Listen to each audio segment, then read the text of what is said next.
이번 시간은 제13회 FAT 1급 실무 수행평가 풀이하도록 하겠습니다. 수험 번호 B13 78개, 감독과 번호는 A3.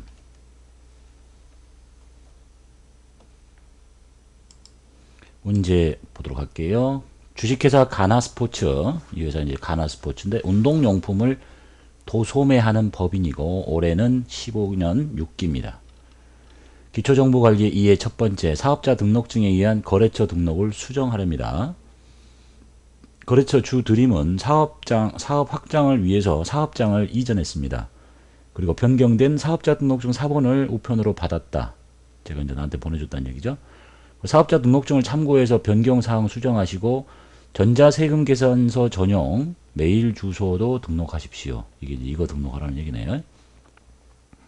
거래처 등록에 가셔서 입력하시면 되겠죠. 일단 거래처 등록 가서 주식회사 드림을 찾습니다.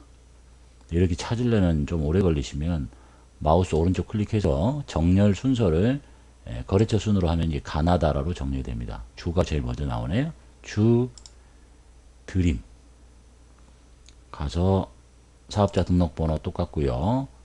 주민번호는 대표자 거 안 보이고, 그 다음에 김명호, 도소매업 운동용품 똑같고, 주소가 강남구 학동로가 아니고 강남구 남부 순환로니까 우편번호와 함께 요구하지 않았으니까 지워버리고, 여기서 백스페이스로 강남구까지 살려놓고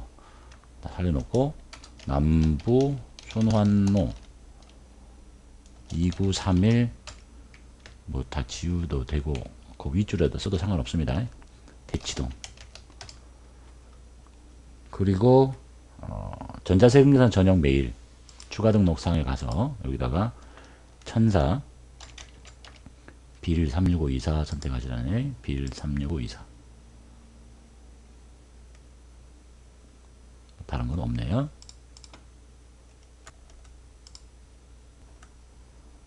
두 번째 문제, 전기분 재무제표의 입력 수정. 그래서 전기분의 재무제표가 나왔습니다.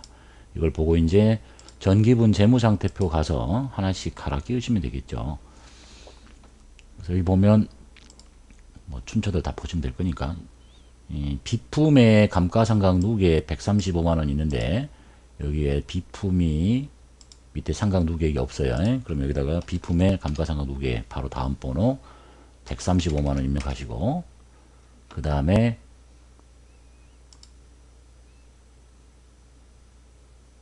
여기 임차 보증금이 3,600만원인데 임차 보증금이 3,600이 360으로 되어 있네요. 어디다 쳐버렸냐. 3,600. 양쪽 차이가 없죠. 그리고 이 번호는 코드 번호 순으로 정렬이 되니까 이 밑에 떨어져 있다고 보시면 돼요. 나머지 고칠 거 없습니다. 세 번째 문제, 거래처별 초기월 등록해서 받으러옴과 장기차입금을 입력을 하시고, 그 다음에 보관 중인 이 어음에 대한 정보가 있는데 읽어볼게요. 자료 1과 2에 의해서 거래처별 초기월 사항을 등록하십시오. 이 받으러음은 여기에 있는 이 받으러음에 지금 이 530만원짜리의 내용물을 지금 보여주고 있는 거네요. 어음 번호나 이런 거 갖다 써라 이런 얘기겠죠. 거래 일자가 뭐 발행 일자, 그리고 만기, 이렇게. 일단 받으러 들어가 볼게요. 거래처별 초기월에 가서 받으러을 더블 클릭하시고, 거래처는 한일 피트인데 번호가 안 줬으니까 F2키 누르고 한일 피트니스, 만기 일자는 어음에 2015 0315라고 돼 있네. 15년. 어음 번호 020 2014 1115 125001342, 금액 5300 플러스. 그 다음에 어음에 참고란에 보면 자수라고 되어 있고, 발행인은 한일 피트니스겠죠. 한일. 배서인은 없고, 발행 일자는 2014년 11월 15일 이 날이 거래 일자고 11월 15일. 어음은 전자고, 기관은 신한은행. F2키 눌러서 신한. 지점 있으면 쳐도 되겠고요. 닫고, 그 다음에 장기 차입금 더블 클릭할게요. 거래처 번호 없죠. 하나은행 만기 일자는 2018 10월 01일, 차입금 번호 없고 금액 5천, 그 다음에 상환 조건 일시 금융기관 맞고 이체 구자 없고 후급 일할 나머지 없고요. 최초 차입 일자 2012 10월 01일, 그 다음에 자금 용도도 안 써 있고 빠져나가면 되겠네요. 문제 2번 거래자료 입력 보겠습니다. 첫 번째 증빙에 의한 전표 입력이라고 되어 있네요. 거래처 체육대회에 도시락을 제공하고 대금은 현금으로 줬네요. 현금 나갔고, 거래처 체육대회니까 접대비라고 하시면 되겠죠. 일단 날짜 찾고, 날짜는 8월 5일자, 금액 15만원, 15,000원, 부가가치세 합쳐서 16만 5천원 접대비 처리하시면 되겠습니다. 그리고 현금이니까 뭐 거래처는 필요 없겠네요. 날짜 8월 5일날 일반 전표로 갈게요. 차변의 접대비 16만 5천원, 대변의 현금 16만 5천원. 그리고 이 문제의 경우에는 이 부가세가 있긴 한데, 이게 만약에 매입세액이 공제가 되면 이 매입 매출에다가 출제를 하지 않겠죠. 일반 전표에다가 접대비이기 때문에 매입세액이 공제가 안 돼요. 그러니까 매입 매출에다가 입력을 할 수가 없고, 그래서 일반 전표에다가 매입세액 공제받지 못한 것까지 모두 다 접대비 처리한다라고 보시면 되겠습니다. 두 번째 약소금 할인 문제 나왔네요. 내용을 먼저 살펴볼게요. 자료 설명 돼 있고, 애플 헬스에서 받아 보관 중인 약소금이 있습니다. 2천만원짜리인데 이걸 할인하였고, 할인료 14만 5천원을 빼고 당좌예금 계좌로 지금 들어왔죠. 하나은행에다 집어넣으면 되겠네요. 그리고 이 자료를 매각거래를 처리하니까 받으러움 빼고 매출채권 처분 손실을 하라는 얘기고, 받으러움 현황에 반영하십시오. 이제 어음 내역이 쭉 이렇게 써있네요. 오늘 날짜는 10월 8일자에 받으러움 빼고 돈 집어넣고 매출채권 처분 손실 처리하시면 되겠습니다. 8월 10일자 대변에 받으러움을 빼겠습니다. 누구 거냐면 애플 헬스가 발행했던 받으러움을 빼고, 사변에 매출채권 처분 손실 할인료를 처리하시고 금액은 14만 5천원. 나머지는 당좌예금 계좌에 들어왔어요. 은행은 하나은행입니다. 금액은 1985 플러스. 그 다음에 어음관리 하라고 그랬죠. 여기다 놓고 F3키 자금관리를 누릅니다. 자, 어음 할인한 상태고 놔두고요. 어음 번호는 뭐 있어야 할인을 받겠죠. 이미 받았던 것이 있을 거예요. F2키 눌러. 그러면 7월 30일 날 받아놓은 게 있습니다. 요거 선택하시고, 그 다음에 그 어음에 대한 정보가 이미 입력됐기 때문에 다 찍혀 있고, 할인을 했는데 할인 기관이 어디냐, 하나은행에서 할인했더니 하나은행 찾고, 그 다음에 뭐 지점 하나은행 무슨 지점인지 모르겠는데 어음에 보니까 뭐 역삼이라고 되어 있으면 그냥 역삼이라고 할 수도 있겠죠. 아닐 수도 있고, 할인율은 없으니까 놔두고 이렇게 하시면 되겠네요. 세 번째 단기 매매증권 구입 문제네요. 주식은 한국 기업이고 100주를 6,000원에 일단 600만원에 현재 보유 중이에요. 8월 17일 현재 가지고 있습니다. 요거를 보유 현황이고, 주식 중에 500주를 내다 판대요. 이 1000주인데 절반을 팔았다는 얘기네요. 매각 금액이 입금됐다. 그럼 절반이 날라갔을 거니까 단기 매매증권이 300만원 지금 팔려 나갔다는 얘기가 되겠습니다. 그리고 돈은 270만원이 보통예금 통장으로 들어왔고, 그러니까 돈이 적게 들어왔죠. 처분 손실이 생기겠네요. 단기 매매증권 처분 손실 이렇게 처리하시면 되겠죠. 날짜는 8월 17일자 8월 17일자 단기 매매증권 절반 뺄게요. 600만원의 절반.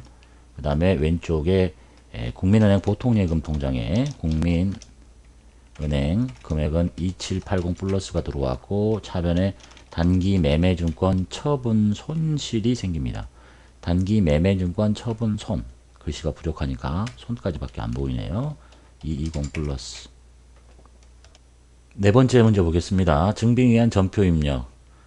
거리 홍보 행사 시 행사 시 증정할 스포츠 수건을 구입하고 대금은 현금으로 줬습니다. 홍보한다는 얘기죠. 광고 선전비네요. 거래자를 입력하고 비용. 현금 빼고 광고 선전비 이렇게 하면 됩니다.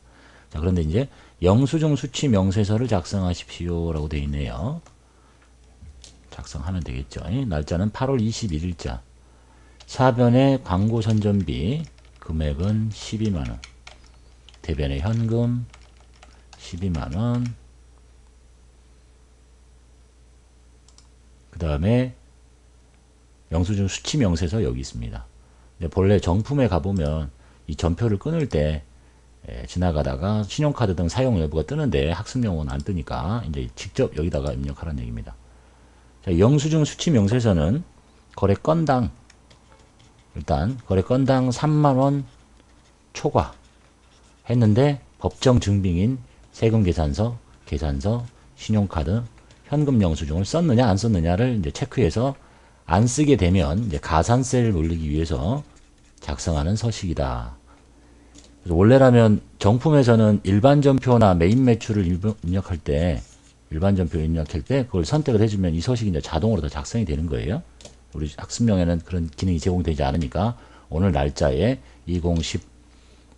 2015-08-21일자 그리고 F2키 눌러서 원래 찾아서 써야 되는데 이 공급자 등록 자체 메뉴가 없기 때문에 여기다가 직접 입력합니다. 명품 상사 그 사람 김병훈 원래라면 등록이 다 된 걸 갖다 쓰면 되는데 사업자 등록번호 쓰라는 얘기예요. 36 다시 안 넣어도 됩니다. 105-36-14583 105-36-14583 아니구나. 사업장 주소구나. 서울 구로구 경인로 472 그 다음에 사업자 등록번호 105-36-14583 거래 금액은 12만원이었죠. 자, 여기 이제 내용이 이제 건당 3만원이 초과인데 신용카드를 쓰지 않아도 되는 이유예요. 내가 이런 거래가 있었으면 이런 것들을 선택을 해주면 가산세를 물리지 않습니다. 이런 얘기. 근데 여기에 해당하는 게 없어요. 그냥 사업자와의 거래인데 그냥 간이 영수증 받았으니까 그냥 건너뜁니다. 그 다음에 계정 코드는 광고 선전비죠. 놔두고 이렇게 우리가 작업하는 데는 여기고 해당 영수증 수취 명세서가 이렇게 작성이 된다는 뜻이에요. 이제 해당 없으면 입력된 자료 중에서 영수증 수취 명세서를 해당 없다라고 전표를 입력할 때 불러오는 거니까 그래서 여기만 이제 보시면 돼요. 우리가 작업할 건 여기고 여기는 이제 출력 내용물이고 만약에 여기서 아까처럼 이런 구분을 선택하면 그 내용물들은 가산세를 적용하지 않는 쪽으로 이렇게 내려가게 됩니다. 여기서는 그냥 내용 날짜 치고 거래처 등록 거래처 조회 안 되니까 직접 주소 사업자 등록번호 금액 치고 해당 되는지 안 되는지 이것들은 제외되는 내역들 그 다음에 계정 과목만 쓰시면 되겠네요. 작업한 내용을 저장하셔야 되겠죠. 다섯 번째 계약금 지급 9월 7일자 거래일자고요. 상품 500만원을 구입하기로 하고 계약금 20%를 보통예금 계좌에서 이체했습니다. 돈 찾았죠. 100만원이 보통예금에서 100만원이 날라가고 계약금이 뭐야? 선급금이라는 얘기겠네요. 선급금 거래처는 한국무역에다가 돈 줬네요. 이렇게 그으시면 되겠습니다. 날짜는 9월 7일자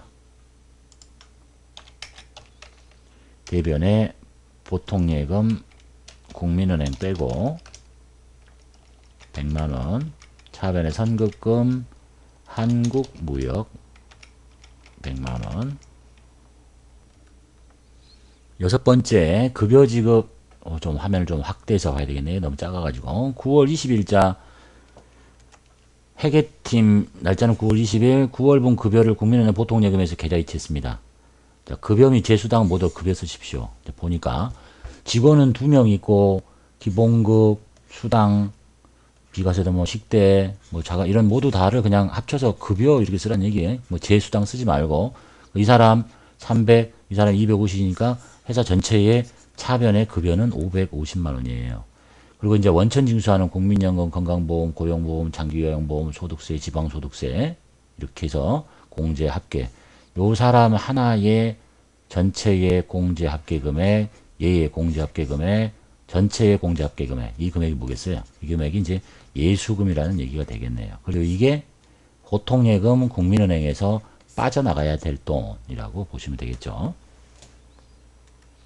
그래서 날짜는 9월 20일자 차변에 급여 적습니다. 2명 합쳐서 550. 대변에 예수금 2명 모두 다 묶어서 533440. 나머지는 보통 예금에서 나갔다 그랬죠. 국민은행 4966560.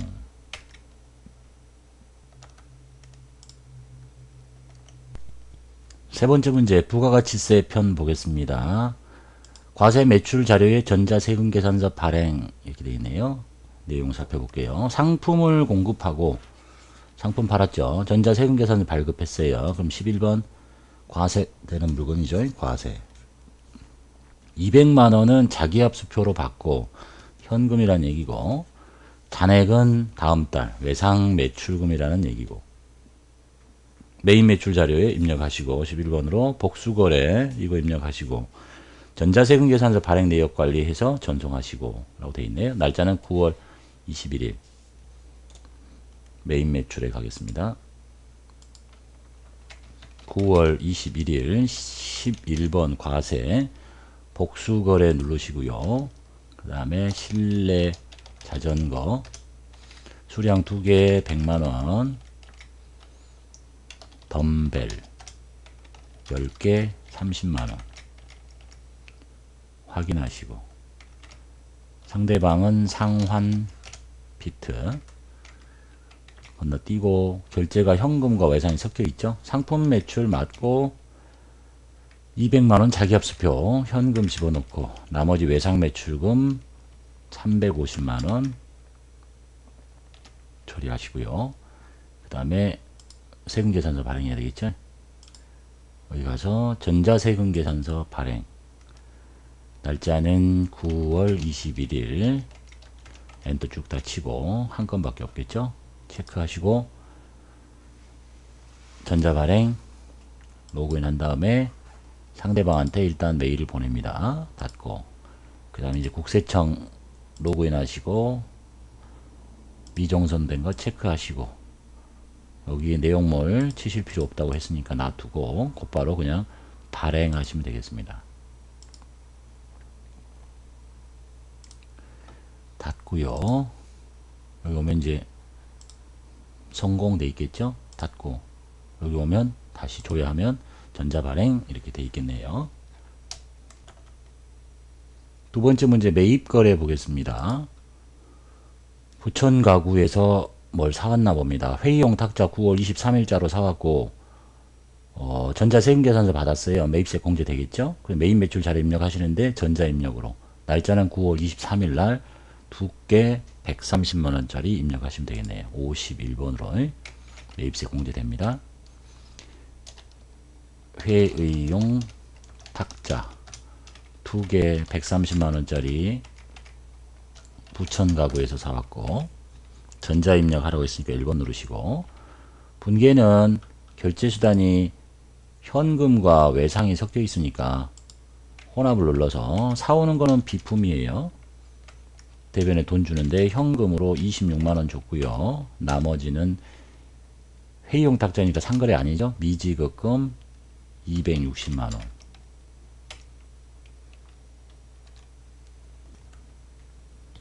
세 번째 매입거래 보겠습니다. 전자계산서 받았어요. 추석을 맞아 독거 노인들에게 제공할 쌀, 그러니까 면세겠죠. 관악농업에서 구입했습니다. 금천구청에 기부하고 기부금 영수증을 받았어요. 면세니까 53번 면세를 쓰시면 될 거고, 그 다음에 기부했으니까 기부금 처리하시면 되겠네요. 돈은 여기에 현금이라고 찍혀 있네요. 전액 현금을 빼내시면 되겠습니다. 날짜는 9월 25일, 수량 단가 있고 200만원짜리가 되겠습니다.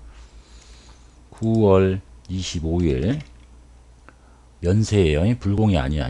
계산서 받았으니까. 품목은 여주쌀 쓰시고, 수량 단가 있고, 거래처는 관악농협에서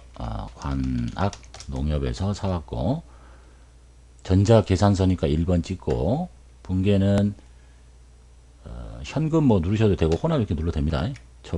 기부금이죠. 기부했고 대변에 현금 나갔다 이렇게 하셔도 됩니다.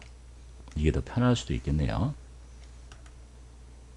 네 번째 문제, 매출거래 전자세금 계산서입니다. 지문 살펴볼게요. 매장에서 사용 중인 대형 에어컨을 매각합니다. 즉 비품을 판다는 얘기네요. 비품. 그리고 세금계산 발급했습니다. 그리고 매각 직전 장부내역, 취득원가, 상각노계액, 날짜는 10월 8일, 금액은 170, 전자입력 1번으로 하십시오. 순서대로 취득원가 빼고, 반대쪽에 딸린 식구 빼고, 돈 받은 내역이 미수금이네요. 외상이니까 나머지 양쪽 채우고 이렇게 순서대로 하시면 되겠습니다. 날짜는 10월 8일자.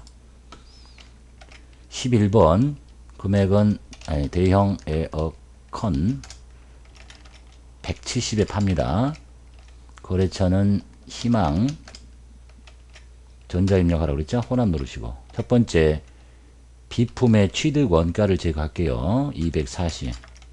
반대쪽에 바로 밑에 번호 딸린 식구 상각 누계액을 제거시키고, 왼쪽에 돈 받습니다. 돈은 170에 17인 187만원을 받는데 나중에 187만원 미수금 처리하시고요. 다 끝났죠? 양쪽을 채워야 되겠죠? 이쪽이 부족하네. 또는 뭐 이걸 마이너스 나면 대변이 큰 거야. 차변을 채워야 돼. 차변에는 유형자산 처분 손실 비용, 유형자산 처분 손실 46만원 이렇게 순서대로 하시면 되겠네요. 다섯 번째 문제, 매입거래 전자세금 계산서 받았습니다. 내용 살펴볼게요. 대표이사 김수환의 자택에서 사용할 TV, 대표이사 개인적인 용도로 쓰려고 TV를 샀는데 회사 명의의 세금 계산서를 받아왔으니까 매입세 공제 안 되겠죠. 사업과 관련 없는 지출, 그 다음에 전자입력 1번으로 하십시오. 날짜는 10월 16일 TV 샀고 금액은 550만원짜리입니다. 날짜 10월 16일 매입세 공제 안 돼요. 54번 사업과 관련 없는 지출, 그 다음에 공면형 TV라고 쓸게요. 한영키 바꾸기 싫으니까 500. 거래처는 연우전자에서 사왔습니다. 전자 찍고 혼합, 복잡하다 싶으면 혼합인데 결제는 뭘로 했나 봤더니 전액 현금이네요. 또는 뭐 출금 전표 누르셔도 되고. 자, 이제 여기 차변의 계정값을 뭐로 할 거냐? 가지급금으로 합니다. 가지급금. 금액은 550. 대표이사 개인적인 용도로 쓴 거 현금 이렇게 빼시고요. 550이지. 가지급금 처리하는 거예요. 이제 현실적인 얘기인데 실무상은 이 가지급금이 우리 회계 배울 때는 뭐 현금 등의 지출은 있었으나 그 계정 과목과 금액을 모를 때 일시적으로 가지급금 이렇게 하는 건데, 현실에서는 이렇게 가지급금으로 처리해야 나중에 대표이사에게 추후에 법인조정이라는 걸 배우면 되는데요. 세법상의 가지급금을 의미하는 겁니다. 이거는 일단 암기하셔야 되겠죠. 대표이사 개인적으로 돈 빌려가는 것을 이렇게 가지급금, 돈 빌려간 거하고 똑같아요. 나중에 갚아야 돼. 이렇게 작성을 해야 나중에 법인조정이라는 메뉴에 가지급금 이자 계산하는 게 있거든요. 인정이자 조정 명세서라는 것을 자동으로 작성하려면 이렇게 대표이사가 개인적으로 돈 가져간 거 이렇게 해야 돼요. 그리고 뭐 적요도 걸고 그래야 되는데 그건 다 무시하고, 그래서 이걸 가지급금이라고 하는구나 라고 하는 거예요. 회사의 경비는 아니니까 이제 회계학의 범위를 좀 넘치는 건데 실무상 알아야 되니까 대표이사 개인적인 용도로 회사에 돈을 가져가면 일단 가지급금 처리합니다. 또는 뭐 개인적인 용도로 쓰거나 그리고 나중에 받아내야 돼. 그래서 이제 이런 경우에 가지급금 처리하면 기말 결산 때 이 가지급금을 뭐로 바꿔 끼워야 되냐면 가지급금은 나타나면 안 되잖아요. 가지급금을 없애고 대표이사가 돈 빌려간 걸로 이렇게 갈아 끼워야 됩니다. 대여금으로 이렇게 기간에 따라서 단기 또는 장기. 거기가 뭐 출제가 될 수도 있겠고. 여섯 번째 문제 매출 거래 돼 있네요. 부평상 무역에 상품을 판매하고 신용카드 매출 전표를 발급했습니다. 과세가 되죠. 카드잖아요. 카드 과세 쓰시면 되겠네요. 그 다음에 상대방이 현대카드로 결제를 했어요. 그 다음에 상대방의 인적사항 카드 과세 쓰시면 되겠습니다. 부평무역에게 팔았네요. 날짜는 10월 24일 날 17번 카드 과세. 무슨 카드로 결제했냐? F2 현대카드를 찾습니다. 그리고 품명은 스피닝이라고 써있네요. 여기 보시면 품명은 여기 써있는 게 품명이라고 보시면 되겠습니다. 스피닝이 뭔지 모르겠다 나는. 자, 그 다음에 52만원짜리인데 여기다 52를 치면 쪼개버리니까 합쳐서 572 플러스를 쳐서 쪼갭니다. 거래처는 부평무역이 한테 팔았고 그냥 세금계산서가 아니죠. 건너뛰고 카드로 결제했으니까 지금 이 사람 상품 파는 거예요. 특별한 말이 없어도 외상 매출금 처리해야 됩니다. 미수금이 아니야. 외상 눌러봐. 외상 누르면 이 카드 안 찍히죠. 여기 카드사를 바꿔야 돼요. 그러면 카드 4번 눌러봐. 외상 매출금하고 카드 찍혔죠. 그러니까 카드를 누르는 게 가장 편한 방법이 되겠습니다. 뭐로 해도 상관없어요. 하지만 이 외상 매출금의 거래처는 부평이 아니니까 현대카드로 갈아 끼워야 됩니다.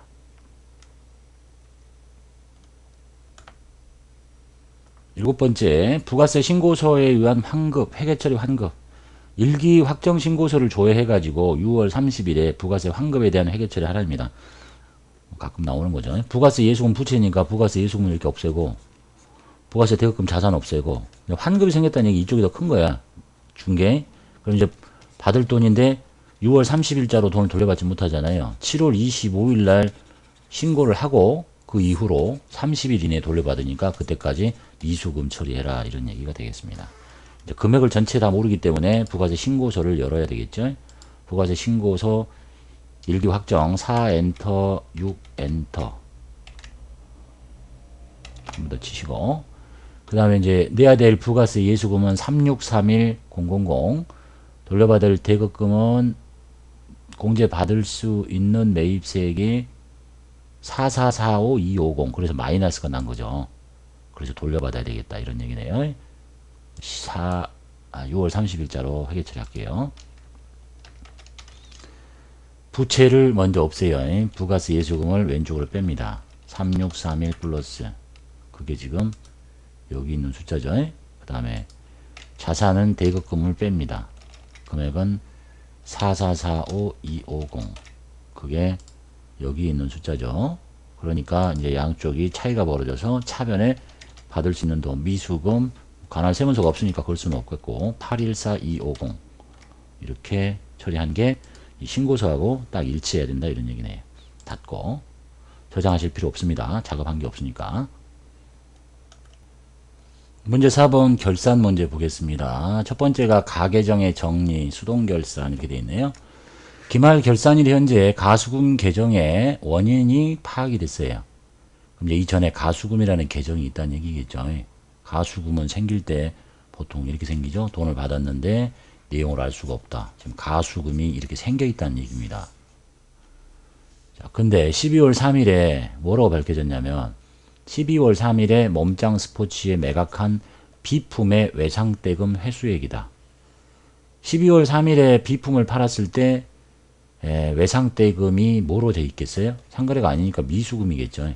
결국은 가수금의 원인이 미수금으로 밝혀졌다는 얘기네요. 12월 3일 거래를 조회해서 정리분개하시래요. 금액은 420만원짜리 일단 봐볼게요. 12월 3일에 가서 보니까 비품을 팔고 미수금이라고 잡혀 있고, 그 다음에 이제 그럼 가수금을 언제 처리했느냐, 날짜 다 뒤져서 알 수 없으니까 합계잔액 시산표를 일단 엽니다. 가수금이 잡혀 있겠죠. 가수금이 부채 쪽에 여기 잡혀 있네요. 420. 언제 날짜로 잡혀 있냐면 12월 10일자로 더블 클릭해서 내용을 볼게요. 돈이 들어왔는데 내용을 몰라서 가수금을 한 거야. 근데 그 가수금의 원인이 미수금을 받은 거니까 가수금을 대변에 있는 걸 차변으로 이제 빼시면 되겠죠. 그리고 가수금에는 거래처가 걸려있나 봅시다. 더블 클릭하시고, 보통은 뭐 내용을 모르니까 거래처가 가수금은 없네요. 가수금을 일단 뺄게요. 차변에 가수금 금액은 420인데 여기다 이렇게 하면 안되지. 12월 31일자로 해야지. 차변에 가수금 부채를 잡아놨던 거 없앱니다. 그리고 그것이 미수금으로 밝혀졌다. 거래처는 몸짱 스포츠라고 하시면 되겠네요. 두 번째, 매출채권 잔액의 1%의 충당금 설정. 그 다음에 차량 운반구의 감가상각비 120만원. 이건 결산자료 입력에다 입력하시면 됩니다. 그런데 이제 채권의 잔액을 일단 확인하셔야 되니까 12월 31일자로 엔터 치고 본인의 외상 매출금 잔액을 찾습니다. 본인의 외상 매출금 잔액에다가 여기 이 금액 652-263-000 자기 걸로 하는 거예요. 곱하기 1%를 설정하고 싶다 그랬죠. 그런데 충당금이 얼마 있니? 여기 남아 있잖아요. 빼기 50만원. 이렇게 계산해서 여기 숫자를 하나를 찾습니다. 이렇게 계산하면 여기가 6022-6301이 되는 거고, 받으름 530만원에 곱하기 1%를 계산하고, 받으름은 충당금이 없네요. 그럼 1%에서 뺄 거 없으니까 53만원, 5만 3천원. 이 두 숫자를 적어서 이제 결산자료 입력에 가시면 되겠죠. 결산자료 입력 갈게요. 날짜는 1월부터 12월 하고 아무것도 치지 말고 확인하시면 됩니다. 그 다음에 대손충당금을 먼저 설정하시면 되겠죠. 외상매출금의 숫자 6022-630, 받으름의 숫자 53 플러스, 그 다음에 감가상각비가 차량이라고 그랬죠. 차량의 감가상각비 120 알려줬으니까 그냥 치시고 전표 추가 예하시고 완료 닫고 시산표 한번 조회해 가지고 여기가 이제 딱 1%가 되는 게 답이게 됐죠. 652-2630, 그 다음에 5353, 그리고 당연히 조회 눌러보면 전표가 다 발생을 했겠죠. 다섯 번째, 자료 조회 보겠습니다. 메인 매출장을 조회하라고 돼 있고 4월 달에 과세 세금 계산서 발급분에 대한 공급가액, 메인 매출장을 찾으래요. 메인 매출장 4월 달에 날짜는 4월 엔터, 4월 엔터, 전체 중에서 과세 세금 계산 발급이니까 매출을 찾고 그 중에서 과세 11번을 찾으란 얘기네요. 금액은 전체 엔터 치시면 되겠다. 그러고 보면 과세 공급가액은 두 건이고 그것의 합계가 322만원이 답이 되겠습니다. 그래서 답은 322만원, 이거 답이겠죠. 그 다음에 재무상태표를 조회하세요. 유동비율이란 기업의 단기 지급 능력을 평가하는 지표인데, 유동비율은 유동부채와 유동자산의 차이, 부채를 분모로 깔고 유동자산이 얼마나 많냐, 유동비율이라고 되어 있는데 3월 말 현재의 유동비율을 찾으래요. 재무상태표를 가서 재무상태표에 3월 말을 칩니다. 그래가지고 유동자산의 숫자 1235 757 395를 394를 분자로 놓고 유동부채 475 285 534를 분자로 놓고 나눠버리면 0.5로 이렇게 나오겠죠. 260%가 답이 되겠습니다. 답은 2번이 되겠네요. 그래서 답안 수록 버튼 눌러 가지고 여기다가 다 객관식이랑 체크하시면 되겠죠.